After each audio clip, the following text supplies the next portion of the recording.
My darling, c'est si bon.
Every sigh, every kiss, dear, leads to only one thought, and it's their stare. It's so good, nothing else can replace just your slightest embrace. And if you only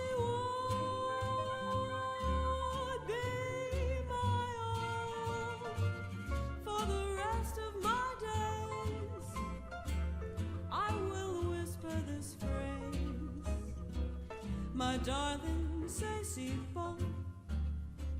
My darling, it's so good. My darling, c'est si bon.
on Basin Street, baby, but I can't take you.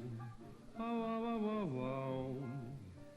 Well, I'm going way down on Basin Street, baby, but I can't take you. Oh, oh, oh, oh, oh, oh, oh, oh. And the way down yonder, an ugly girl can't do. Just lay down on the couch. Okay, all right, I'm just going to go right here.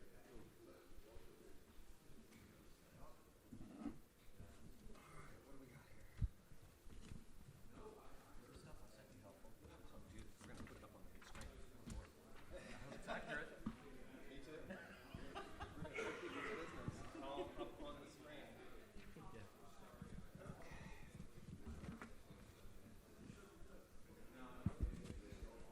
Do you think we need these? For the webcast. Oh, okay. Yes, we did. Okay. Okay, testing 1 2. 1 2 1 2. 3 4.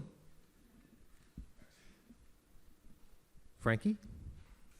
Tony? Charlie? Ladies and gentlemen, honored guests, thank you all so much for coming. My name is Scott Ages, and I'm with the New Orleans Jazz and Heritage Foundation, which, as you all know, is the nonprofit organization that owns Ye Olde New Orleans Jazz and Heritage Festival presented by Shell. And our role at the foundation, as you know, is not to produce Jazz Fest, which starts today. Yay. That is done by the incredible folks at Quint Davis's company, Festival Productions Incorporated. And because they do such an incredible job at what they do, we have the ability to do all the things that we do, which are year-round programs in the areas of education, economic development, and cultural enrichment. And so that's what we do at the foundation. And one of the things that we do is we have a free education program called the Heritage School of Music, and that's a free music school. And this building that we are all in for the first time together is our brand new home of the Heritage School of Music. This is the George and Joyce Wein Jazz and Heritage Center, which we just dedicated in December. And of course, it's named after George Wein and his late wife Joyce, who were the founders of Jazz Fest in 1970. And they were the ones who found Quint Davis and got this whole thing off to such a great start, and so we're very grateful to them. This is our Sync Up Conference. This is our 8th annual Sync Up Conference. We have been hosting this conference now, actually, so the very first time that we did it, I guess that would be 8 years ago. That's right. In the gallery next in our offices, which are immediately next door. And we thought about trying to do the conference in here, but it was a little too creepy because the place was still being used as a funeral home. The second year we held the conference, we actually did do it in this building long before the renovations. And there was a guy who was supposed to come and be a speaker that year, but he couldn't make it.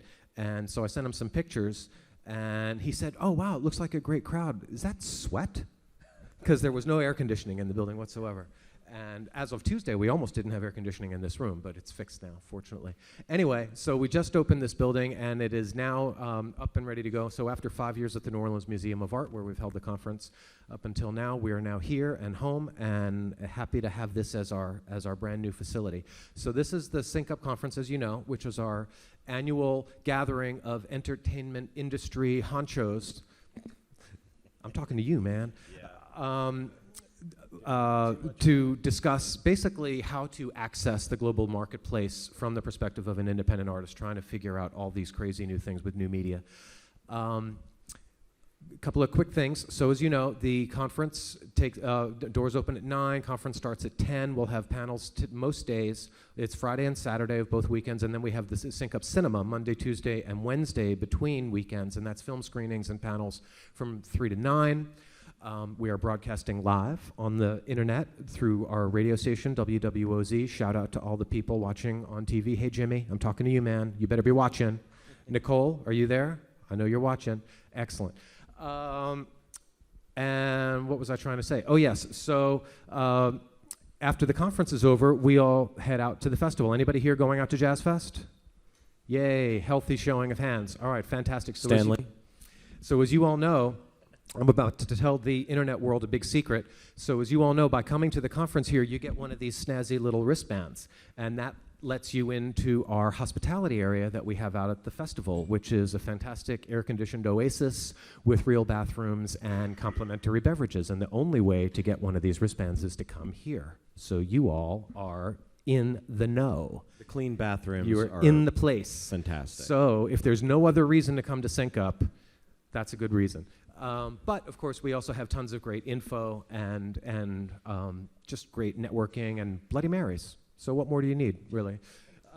Along with, so that's it on the announcements and whatnot. We will carry on. We've got a great series of presentations for the whole conference. I'm very excited about the whole thing. And to get everything started off, we would like to introduce our first guest of this 8th annual Sync Up, which is Mr. Philip Mann from Louisiana Entertainment. Thank you. And so Philip is a dear friend and somebody I've known for a long time, and he administers the tax incentive program for sound recording and also for live music. And you don't handle film as well, do you? Oh, God, no. Okay, right. So since you bring it up, so as you all know, Louisiana is well known now as a hub of film production and production, shooting movies, TV shows, commercials, and so on. It has been since about 2003? Is that when the film program first started? 2003, somewhere, yeah. Right, because we're 2002, 2003-ish. And the film program has been so successful that Louisiana, am I correct with this, is now the #1 location in the country for film production, ahead of California. Arguably. Right. Yeah. So it's a huge multi-million-dollar program. The state gives an extraordinary package of incentives to film production. It's a billion-dollar industry, billion with a B. And started as what when the program first started? Tiny. Yeah, tiny. Less than $1 million bucks. A few million. So yeah, to go from a few million to a clean billion, not bad for Louisiana. Go team. Of course, 30,000 jobs a year. Yeah. Now, what we know, though, of course, is that the state of Louisiana currently has a $1.6 billion budget deficit. 1.8 now, apparently. I stand corrected. It goes up 100 million or so every day. Great, and that's all because of the film program. No, well, there are those who argue that the film programs are bleeding the state dry. They don't necessarily recognize the jobs that it creates, and there's arguments back and forth about who's actually creating jobs or what is It's very much a regional argument from folks in other parts of the state where there's not significant amount of film production. But we all agree, of course, that the film industry is responsible for creating tons and tons of jobs, and is something that's absolutely essential. And I actually am of the opinion that one of the reasons why New Orleans, in particular, has become such a boom town in the past few years is largely because of the influx of film production. It's huge. Which is bringing all of these people into New Orleans who have never been here before. And there's so many young people in the industry that they come here, they work on a show, and they move here. We all know dozens of people that for whom that's the case. It has been a big piece of the post-Katrina transformation of this city and also the economy, for sure. But now we're in a legislative fiscal session, and there are those that really, I think it's the conventional wisdom now is that the film program in particular is soon to, at the very least, take a brisk haircut. It depends on how you define haircut. What I would say is that there's probably, and again, I'm not the film guy, but I would suspect that at some point during this legislative session, there's going to be a cap that's put on the program. In the past, there has not been a cap at all, so the legislature has no ability to, and the fiscal folks up in Baton Rouge don't have the ability to predict how much the film program is going to cost the state of Louisiana. So especially in the fiscal situation that we're in right now, it's imperative to these folks, and frankly I don't disagree, that we need to at least have some sort of predictability so that we don't find ourselves in a position where, for example, this week LSU has had to start paperwork for, exigency, potential bankruptcy, those kinds of things, and I don't think that that's the direction the state needs to go. from an education perspective. So we need to find a way to accomplish both of these things, right? So how much is being, and I know you're not the film guy, but you got to know Is roughly. this what we're going to talk about all day? We're gonna move on very quickly, but just to finish the point, how much is the state spending currently per year on the film program now? I think on average, I think this current year, well, it depends on whether you're asking fiscal year or calendar year. If I'm not mistaken, calendar year, and don't quote me on it, for 14 was somewhere in the like 200 to 212 million a year. I think there has been a bigger year than that, but anywhere between 200 to 250 million dollars a year. So it's a lot of money. So the state's giving $250 million worth of incentives to the film industry each year. Correct. And so there are some in the legislature that really just want to, I guess there are some who just want to eliminate it. And if they were to do that, then of course the film industry would probably all just disappear. It's extremely short-sighted, I think, for people to say that we can't figure out how to control this, so we're going to eliminate it. That's not going to happen. I mean, luckily you have some legislators, specifically here in New Orleans. Senator J.P. Morrell is doing a wonderful job trying to assist the film industry and the folks that have a vested interest in it. It's try to control it, rein it in somewhat, try to pass some legislation that that will rein in some of the potential abuses that you all see in the press all the time. Have there been abuses in the film program? Apparently a few. I didn't know that. That's shocking. They just hit double digits for prosecutions. So. So yes, as we were joking about that, there is actually currently there's a trial going on. We're not going to get into the details, but yes. So there's been closing arguments today. You can run over to the federal courthouse when we're done here if you want to see them. So somebody is on the hot seat right now for abusing the film program, and that's not cool. No, it's not. So speaking of the music program, the sound recording tax incentive program. How many prosecutions have there been in that program? 0. Okay. I run that program. Party on, Wayne. Okay. The other program I run, live performance, 0.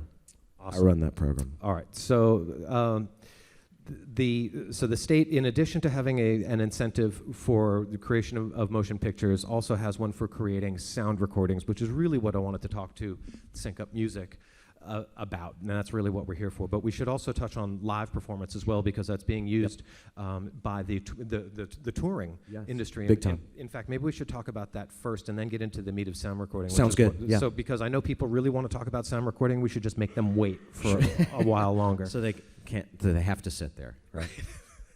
So live recording. So just briefly, how does it work with the live recording incentive? Who's it for, and how does it work? Live performance incentive. Live performance. Well, Sorry. the first thing I wanted to say before I jump into that is that it's so incredible to see this building and what the Jazz and Heritage Foundation has accomplished with this. And one of the things that we suffer from as a government employees sitting in Baton Rouge, sitting in our offices, is that we rarely have the opportunity to see, I guess, the fruits not of our labor, but the fruits of the taxpayers' labor. And when I see something like this, even though you didn't have to use tax incentives to do it, it really reminds me why we're doing what we're doing. To be very honest with you, going through the stuff we're going through right now, like during legislative session, fiscal session, it just sucks. It really sucks. And there's not a lot of people that have the same sort of appreciation that we do for what we're accomplishing and what we're trying to accomplish. When I first got this gig, and in fact the reason my program existed, after Katrina, Kathleen Blanco signed legislation for the live performance program, and the primary thrust of it initially was to try to get the theaters on Canal Street reopened. So one thing I would say is that in the almost 8 years I've done this, the state, the live performance infrastructure program is responsible for over $250 million worth of public and private investment in live performance infrastructure. I used to come to New Orleans all the time for these projects. I don't get here as often as I ought to, but I'll just give you a quick rundown of the things that the state has accomplished and that you guys have accomplished as taxpayers. The Sanger Theater, the Joy Theater, the Civic Theater, the Stage Door Canteen at the World War II Museum, the new home of the New Orleans Jazz Orchestra, the Ashe Cultural Arts Center. It's just outstanding what we've been able to accomplish, and I guess what I'm trying to say is that when I come to New Orleans, it reminds me why I'm doing what I'm doing, because oftentimes we tend to forget. So I hope you guys enjoy your new beautiful theaters here, because it's just an amazing thing. But that said, the live performance infrastructure program has sunset. Now we're focusing more on the live performance production incentive. The thrust of this program is to incentivize major touring to start in Louisiana and to try to mirror some of the success of the film program to build an infrastructure for the live performance concert industry. To be honest with you, most of the success that we have had with this program has been located up in Bossier City, Louisiana, actually. We have started 3 major touring productions by Cirque du Soleil. We started the Michael Jackson Immortal Tour, which is the largest touring production in the history of North America. We started George Strait's tour up there, Eric Church, Jason Aldean, lots of country artists, and I would say the biggest, I was going to say thorn in my crown, but jewel in my crown, is we are about to launch Taylor Swift's North American World Tour in Bossier City, Louisiana, using the live performance production incentive. So, now, is her first show of the tour the one that's going to be in Baton Rouge on Memorial Day weekend? No. So she is actually going to do the first show in. I only know about that because I have kids. Right. Oh no, I know that you're a huge fan, Scott. Don't lie. In Bossier City, she's going to do her first show. She's going to rehearse up there at the CenturyLink Center. Like I said to you earlier, one of the reasons we've had so much success up there is, to be frank, there's not a heck of a lot going on in the building up there. So these major promoters, producers like Cirque du Soleil, AEG, Live Nation, etc., can get the availability in the buildings that they can't get at the Superdome and at the arena here. But she's going to do her first show there, and then she's going to come and play a sold-out show at Tiger Stadium. So I won't be able to wear my Alabama hat at Tiger Stadium, which is frustrating. But so the concert promoters that take big acts and go on big tours, yes, they're finding out that in Louisiana they can come and stage their tour, prep their tour, launch the tour. They can go to a fairly isolated place like a Bossier City. Yep. They can rent out the Enormo Dome for Yep. 2 months, and nobody's going to miss it. Enormo Dome, that's from Spinal Tap. You noticed. Yeah, I did. That's why I like you, Wasn't it? Philip. Thank you. We're playing, the Enormo Dome, whatever. And they can walk around town, and like people don't even. Bossier City, there a town? not a lot of, I can imagine what it was like when all of the Chinese and Russian acrobats from Cirque du Soleil were staying in the casinos. That would have been quite a sight. I'm sure they got along just fine. Okay, so great. So that's the live performance program in a nutshell. Yes. Just very quickly, for local Louisiana musicians, is there much by way of the live performance incentive that would apply to our average? Yes, that's a great folks question. that you would So see at a Festival International or a jazz festival. Yes. So one of my frustrations early on is that we were saddled with, and I hate to use that term in a pejorative sense, but the language in the statute, because I administer a law. I will delicately say that the folks that drafted these laws don't necessarily have a strong understanding of what they're writing. So one of the struggles that I have had is to find a way to work. I'm at my core kind of a not-for-profit guy. That's how I came up in the not-for-profit theatrical world, and it was frustrating to me that we had all of this ability to incentivize these major out-of-state. Well, I don't want to call AEG out of state because they have a huge presence here, but Live Nation, who just opened a permanent office here, they could take advantage of the program, but it was difficult for local not-for-profits and local artists to take advantage of the program. So we have, I would say, found ways to work with local performing arts organizations especially in New Orleans, and I'm very, very happy to say that now the New Orleans Opera Association is taking advantage of the program. And one of the things that I'm most excited about is the LPO, the Louisiana Philharmonic Orchestra, is going to be able to take advantage of the incentives for their inaugural season when they come back to the Orpheum. So the Orpheum is a really cool example of what the program can do, because the Orpheum has used the infrastructure credits to rebuild the facility, to renovate the facility, and the orchestra will be using the production incentive. And that's the same with the Civic Theater. The Civic Theater used the infrastructure, and they also use the production incentive as well. So what I will say as far as the individual artist, again, this is a frustration. Jefferson Performing Arts Center, did they use it? They did not, but they managed to find $52-something million to build that new building, which is not actually a functional building. But no, they have not used it. But again, one of the things that is a struggle is to find ways for individual artists, and that was the genesis of your question. Yeah, like if you're a Lost Bayou Ramblers. Yeah.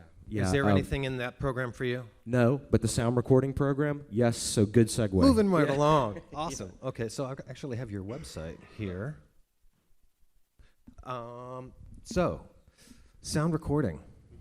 So anybody in the audience, or people who are recording artists who make records? Or labels, or management, that kind of thing? Cool. All right. So this is Excellent. your show. Yeah. What is this program and how does it work? So the sound recording incentive program that the state of Louisiana has on the books right now is a direct rebate program. And I don't want to get too technical, but you hear about tax credits, you hear about selling tax credits, transferring them, monetizing them, much in the way the film industry does. But the very cool thing about the sound recording program that I want to impart from the beginning is this is a direct rebate program, meaning if you qualify for the program, and we can get into that, and you follow all of the guidelines, the state will simply cut you a check for 25% of what you spend that is a qualifying expenditure. That is one of the things that we have struggled with, and a lot of that is our responsibility on the messaging of it, is to impart that to individuals, labels, bands, artists, that it is a direct rebate program. It's cash back to you. One of the biggest things that has changed in the program, and it's something that we listen to loud and clear, and I think a lot of this started at Sync Up, is that at one time... What? Wait, say that again? Yeah, a lot... Actually, no, I'll say that honestly, that Sync Up has been responsible across the board in many programs, but specifically in the music industry program, for influencing substantial positive changes to the legislation. There's your soundbite. Somebody write that down. How? Okay, so one of the problems with the program that we saw is that the minimum expenditure to qualify was $15,000. Now, to folks perhaps in the legislature, that doesn't seem like a lot of money when you're looking at movies that cost tens of millions of dollars. But I know, as a former and current musician myself, I'm a drummer, kind of. That's a lot of money to cut a record, unless you're, R.E.M., Dave Matthews, these kinds of folks who have used the program, especially local New Orleans, Louisiana recording artists. That is just far too much. But if I remember correctly, back in those days, it was $15,000. Yes. So you had to spend a minimum of $15,000. Correct. In production, in the studio, making a record. Correct. In a year. Correct. But you can... Yes, but what? But as a result of some of the things that we heard but at at your the time, wonderful but it was Sync Up $15,000. But you could, if you were a record label, yes, you might not spend $15,000 on any one record, but right. You might make 5 records for $3,000, and you could qualify that way. That was called bundling, and that went away. And the reason that went away is because we, and I say the legislature, changed the law, and now for Louisiana residents, the minimum spending threshold is now $5,000. Much more attainable for your average person making a record. I certainly hope so. Is there anyone in the room that has used the program at the $5,000 threshold, just out of curiosity? Yes.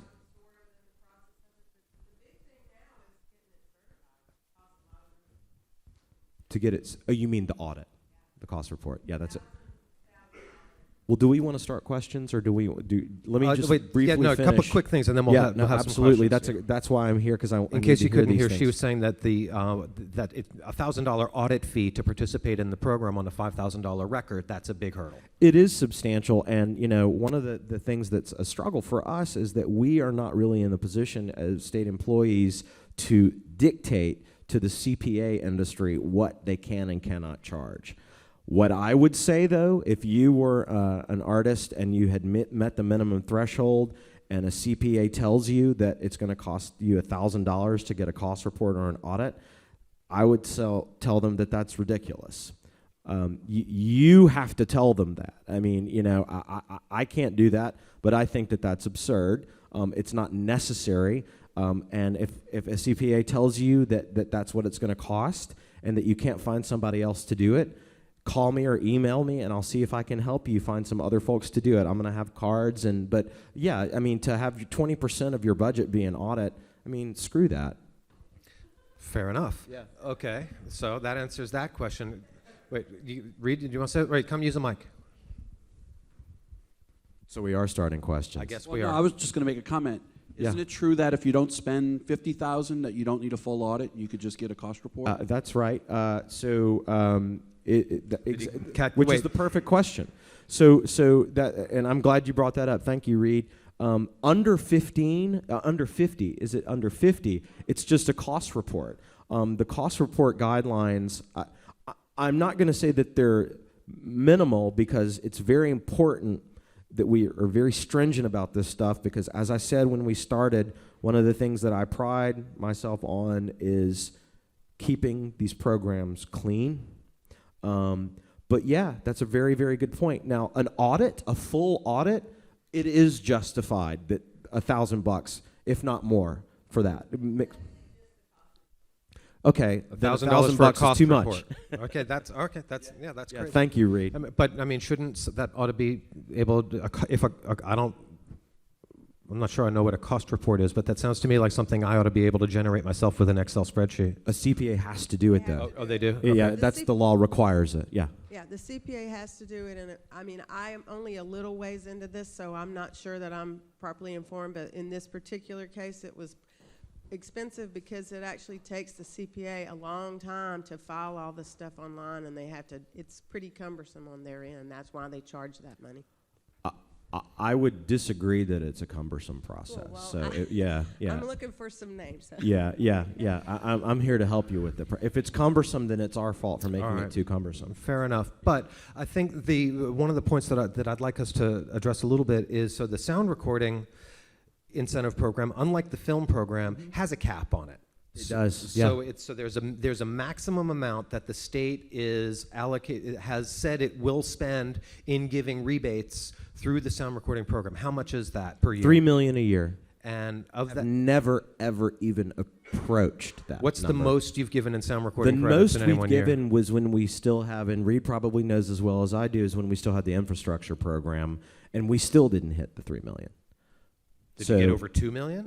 No, not to. I think we've gotten close to $2 million when we still had infrastructure credits. Do you remember how much it was last year? Oh, gosh. Because infrastructure, for those of you who don't know, is you could also build a studio and claim those expenses, and so the state would Didn't I give you send you those refunding them. fancy spreadsheets with those numbers on it? Yes. Okay. No, I think, to be honest with you, I think for 2014, honestly, it was under $1 million. All right. So for those of you who are watching online, we're going to put everybody's business out there right now. This is all public record. This public record. So Yeah. sound recording production names. So Honey Island Swamp Band Yeah. for a TBD album. They spent $32,425 on their record. Yep. And they created an estimated 20 jobs. And sorry guys, we're putting your stuff out there right now. And so they qualified they got a tax credit back of $7,100. Yeah, and that was just a check that was sent back to the band, or to the LLC, whatever the entity was that applied for it. Glenn Just David cash. Andrews, $16,000, payroll of $7,400. Yeah. Tax credit of, am I looking at the right one? $3,400? Yeah. Kimball's here. Is that what you got?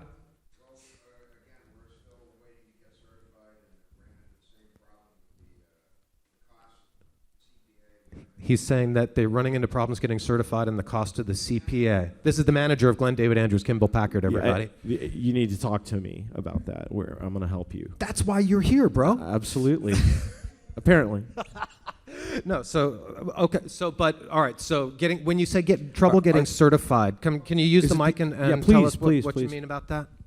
Yeah, it's just that it's the cost, the CPAs, and we haven't been able to find one who wants to pay wants to charge a reasonable fee for it. What are they trying to charge? $2,000 seems to be the average, and that's to go through all this work and end up with only $1,500 doesn't seem to make a lot of sense. I do not disagree with you. On a tax credit of $3,400. Yeah. I mean, on a what's the $16,000 project, $3,400 is a lot, is a Our decent budget- chunk of money. Yeah, I mean, we spent a total of about $18,000, but a couple Yeah, and that's thousand just a wasn't cost certified. report. It's not an Yeah, audit. Right. Yeah. Yeah. So, Okay. so what we need to do is, I don't know if we've corresponded via email. You may have corresponded with Lacey that works with me. Yes, I did. Yes. So I have to be made aware of these things because I can help you, and if it involves twisting arms, then I'm happy to do it because Great. that's ridiculous. All right, thank you. So here's Davis Rogan, who lives right on the corner right here. Where's Davis?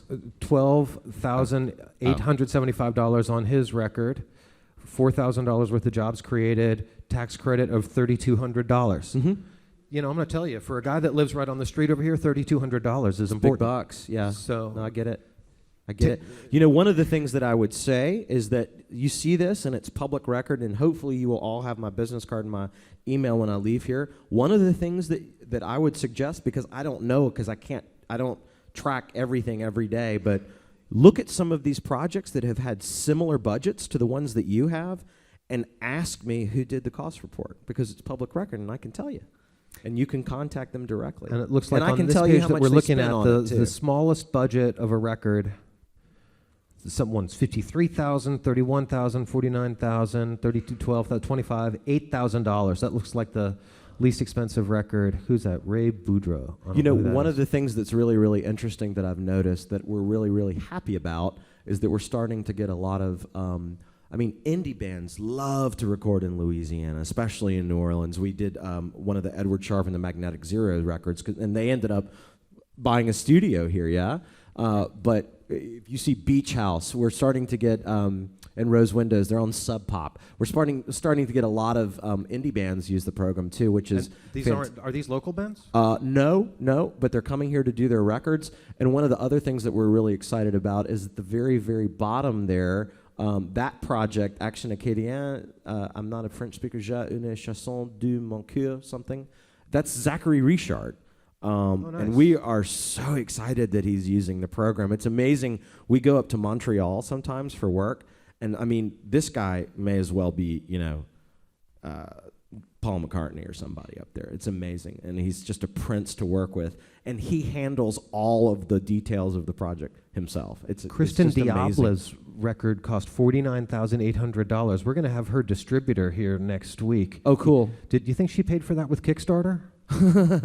I don't got a know, but full you can panel use on that. as long as it's not state funds, we can give you tax credits on it. Yeah. So yeah. All right, we have Tim Capel, entertainment attorney here in town, with a question. Yeah, Amen. I just wanted to ask Philip. Trying to figure out why these CPAs are charging, or offering to provide these services at such a high price point.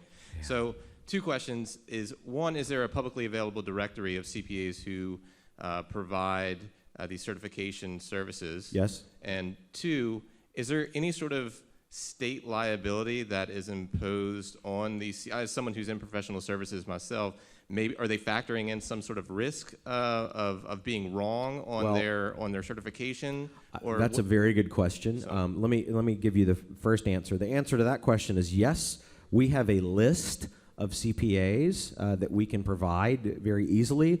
Also, on the Louisiana Entertainment website, there's a link, and it's, I think, on the main page of the film page for a service that we have called Real Scout. Real Scout is primarily used by people in the film industry to list their services, right? But there is a list of CPAs on our website. You can also email me directly with that. But to answer the second part of your question, this is pure conjecture on my part, but I think one of the... Go ahead and make it up, Yes. please. No, this is I firmly believe this. One of the problems that we have with the CPAs charging so much is that risk factor. And again, and I don't mean to be derogatory, it's because all of the nonsense that has gone with the film program, that a lot of the CPAs are just don't want to be involved with it. But the bottom line is that from where I sit with my programs, if I see something that looks funny, I'm just going to, ask questions, and it's not a pass-fail thing. If you send an application or a cost report or an audit and we have questions about it, then we're just going to ask and we're going to work on it and get it right. But my feeling is that they charge so much because of the nonsense that you see in the press with the film program. That's my theory. John? Well, I had a couple of questions. Sure. One, is there, for the money that you spend, does it have to be within a specific time frame? 12 months, yes. 12 months? Yes. Is that calendar months, fiscal, or just 12 Any months? 12 months, yeah, from start to finish. Okay, and are there prereqs? Do you have to file for it before you start spending or anything like Yes, that? well, so that's a very, very good question. We don't have an advance notice requirement. You can send us the application if you've already started spending money, but we can't Is look. that new? No. Well, there may have been an advance notice requirement before I was running the program. Maybe there was, but there is no longer. However, we won't look back more than 6 months. So if you send me an application, and if you have been already spending money for 6 months, send the application. But anything looking back more than 6 months, we can't do. So just because if you've already started a project that you think may qualify, or if you have started your project and you haven't gotten around to applying yet, that's okay. There's no application fee. And like I said, you can always call me directly or email me, and I can help you through it. Sure, Awesome. my pleasure. So, well, we talked about how, at the beginning of this conversation, how in the legislature there is some interest in giving a haircut to the film program. Uh-huh. Are you hearing the same thing about the sound recording program? No. So you don't think they're looking to decrease the size of the cap from 3 million to 2 million or 1 million? I can't read these guys' minds. I don't think that they really know from day to day what they're planning to do. Is there to be anybody honest with talking you. about let's just 86 this program entirely? Obviously, if we're not reaching the cap, then nobody's using it, so why do we even Not need the to program? me. I mean, I would think that probably Reed would know before I would know. You know. But if you're Is there? Yes. Okay. Well, there's your answer. all right, so the answer is yes. There is. From whom? Anybody in the audience have any information on what's going on in the legislature?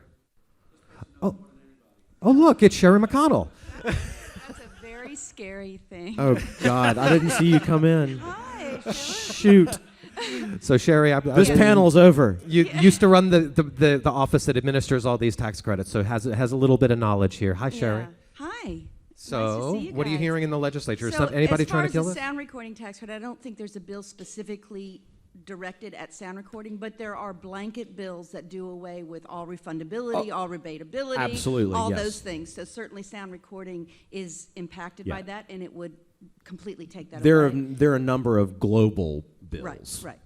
And so, and in addition, That's there right. are bills that suggest that the application fee would be so prohibitive it wouldn't make sense for anybody to apply. Yeah, I because saw that. it would exceed the value of the credit. So, yeah, in essence, the program is absolutely at risk. So do we need to mount a social media campaign to say, hey, legislators, don't kill the one and only tax incentive for the local music industry you've ever created? Well, I think that if you want to have an impact on that, that's the way to do it. Clearly, there's not a organized lobbying effort for that. And at the same time, you do have a chairman of the Ways and Means Committee who is very much a champion. In fact, authored our legislation in the past when we lowered it to 5%, Right. five for the threshold and lowered it to 15%. That was Representative Joe Robideau. But thank you for asking about entirely. We have asked Representative Robideau to introduce a bill, and I'd love for everybody to take note of this. It's House Bill 829. House Write that Bill down. 829. All right, folks. Has it Hashtag been- is sync up NOLA. Yeah. House Bill 829. Has it been introduced? Is it on the It website? has. It's Okay. House Bill 829. We've created a social media campaign that's Louisiana's Big Picture. That's on Facebook at Louisiana Big Pic as far as Twitter. And that bill is a proactive piece of legislation. It's not directed specifically at sound recording. It's directed at the film incentive bill, a law, and it's basically kind of shifting the debate a little bit and says we need to think about a more sustainable industry. And the belief is that that starts with homegrown filmmaking and homegrown musicians as opposed to Hollywood. So the bill actually incentivizes the production of local intellectual property. So it's an enhanced credit if you make a Louisiana screenplay, or if it's a screenplay owned by a Louisiana company, and it's an enhanced credit if you place Louisiana copyrighted music. It's a really great bill. It's going to shift the debate. Everything so far is about limiting the cost, but nothing's talking about the value of the investment of the state. And we very much need everybody's support. So Louisiana's big picture, and at Louisiana Big Pic if you tweet. Thank you so much. You bet. So wait, I just want to underscore that point. So the do you wanna state come has a just a minute. The state has an incentive for live music, for film production, and for sound recording. This bill, House Bill 829, would add the use of copyrighted songs. So it's an intellectual properties incentive bill. So songwriters, basically, if a movie is coming to Louisiana and shooting, they're already getting tax credits on the production stuff. If they hire a Louisiana composer or a Louisiana band and put that music in the movie or in the soundtrack or the score, then that, whoops, oh Lord. Stanton Moore's calling. Stanton's calling. He's Is early. he running late? He's early. So they get an extra points. They get like an additional 15 percentage points. You got it. So if they're already getting a 30% credit, they would get a 45% credit for what they spend on licensing music. Correct. So if it's Awesome. licensing a Louisiana-owned master recording or licensing a Louisiana-owned composition, they get 15 points extra as a credit for on the part of the film producers. Am I getting this more or less correct? You're getting it all correct. Wow. Oh boy, I studied. You're good. You might have had a I little guess I need input to in read the this last- bill. So Brent, if you use the microphone, you can. Thank you, Sherry. So, given in our experience with Audio Socket, we know a lot of artists don't follow the process of legitimately, legally filing for their official copyright with the U.S. Copyright Office. For that credit, does it require that you have proof that you have actually filed for your copyright, or just evidence that you have created the work in Louisiana? So what it is part of the actual production of the film. So it's a qualified production expenditure. And so through the audit that the production company who's making the movie would submit to the office for ultimately being qualified for tax credits, it would be included as a qualified expenditure. And so it'll be up to the production to, in fact, verify that, and then the auditor to verify that. So when it's submitted to the state, those things are already taken care of. So clearly, you guys are going to need to verify if you've got that copyright, that is, in fact, you own it.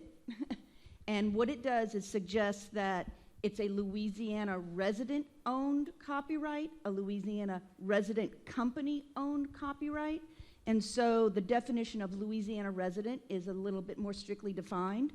Right now in the law, it says you got to be here 6 months in the aggregate in 1 day in a year. And of course, we're finding problems in the film community that, we got people flying in and out and they're claiming Louisiana residency and they get an enhanced credit.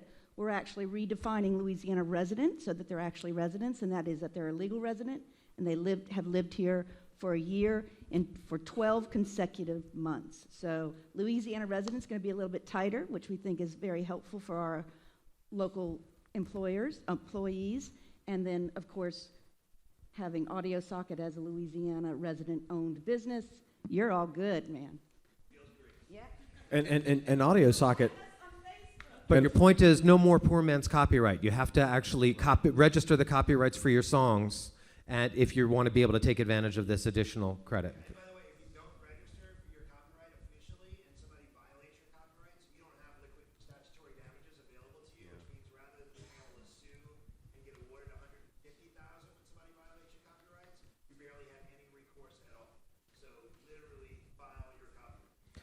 And Audio Socket, if I'm not mistaken, has utilized our great digital media incentive program as well. Yeah. That's He fantastic. said they moved the tech team from Seattle back home to New Orleans to take advantage of the digital media tax credit. Which is the We're only using tax the credit we microphones haven't for the discussed, yeah. webcasting. Yeah. That's why I'm repeating what you're saying, because I know everybody in here can hear you, but there's millions of people watching online. Of course. Millions. Millions. Actually, we get about 2,500 That's great. individual streams served up each year at Sync Up for an average viewing time of about 58 minutes. So Wow. people actually do sit here and watch. Isn't that right, Nicole and Jimmy? Say my name. Okay, great. So look, we have to wrap this up. Are there any, well, you're going to be here for a little while. If there are any other questions about any of the tax incentive programs, all right, John, we got to wrap this up. Make it quick. Quick question, does the cost of the CPA for the audit, would that be eligible for the 20%? Yes. Yes. Absolutely. Awesome. Okay, Philip, Mann with Louisiana Entertainment. Yes. Thank you so much for coming and It's my sharing all pleasure. of this Thank y'all for having me. knowledge. Thanks. I'm going to stick around. I got business cards. Thank y'all so much.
I know you.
Now there's a change in the weather, there's a change in the sea, and from now on there'll be a change in me.